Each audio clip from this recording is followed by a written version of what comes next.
श्री कृष्ण जन्मभूमि विवाद के बीच मौलाना जार्जिश अंसारी ने भगवान श्री कृष्ण को लेकर विवादित बयान दे दिया।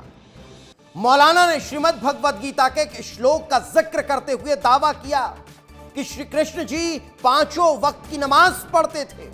यह कौन कह रहा है? यह मौलाना कह रहा है। मौलाना यही नहीं रुके, उन्होंने हिंदुओं की पूजा पद्धति पर भी सवाल उठाए और यह भी कहा कि इस्लाम सिर्फ मुसलमानों का धर्म नहीं है, यह हिंदुओं का भी है। मौलाना का यह भड़काऊ बयान सामने आया और उसके बाद हर तरफ इसकी चर्चा शुरू हो गई। क्या कहा, जरा सुनिए। हमारे भाई अगर बुरा ना माने तो कृष्ण जी भी पांचों वक्त की नमाज पढ़ा करते थे।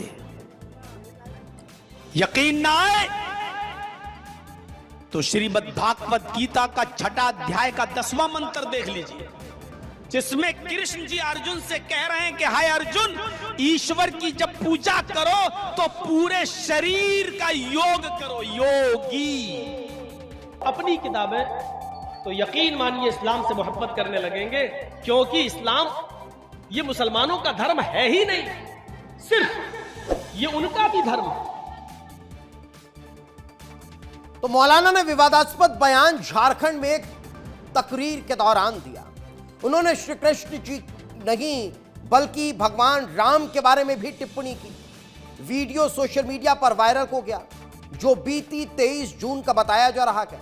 हालांकि मौलाना ने जिस श्लोक का जिक्र किया वह किसी भी तरह से न तो इस्लाम से जुड़ता है और न ही नमाज के बारे में बताता है।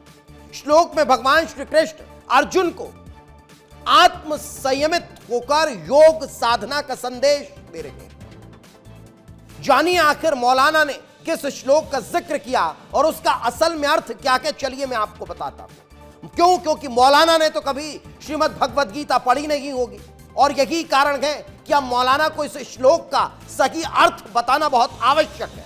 बताइए जरा। श्लोक श्रीमद् भगवद गीता में लिखा हुआ है,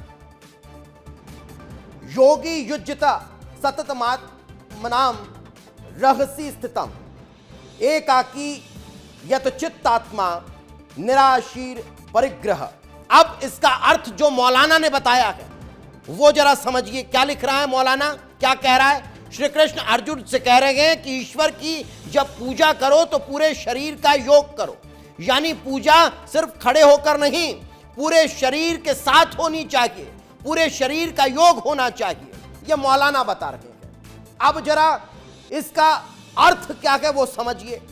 कहा गया है, एकांत में स्थित अकेला चित्त और आत्मा को वश में किए हुए कामना रहित, सामग्री के बोझ से रहित योगी अपने आप को सदा एकाग्र करता रहे। यह श्लोक का अर्थ है और इसी के साथ ईश्वर की पूजा की जाती है। और यही कारण है कि मौलाना के इस बयान के बाद अब हर तरफ गुस्सा है, नाराजगी है और मौलाना के इस बयान पर हिंदू धर्म के जो साधु संत हैं वे भी नाराज नजर आ रहे हैं।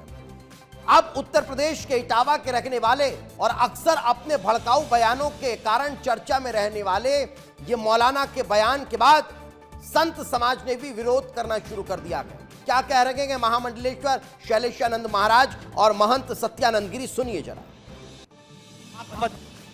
ये 5 वक्त की नमाज अदा करने का कॉन्सेप्ट आया कब से? 1400 साल पहले।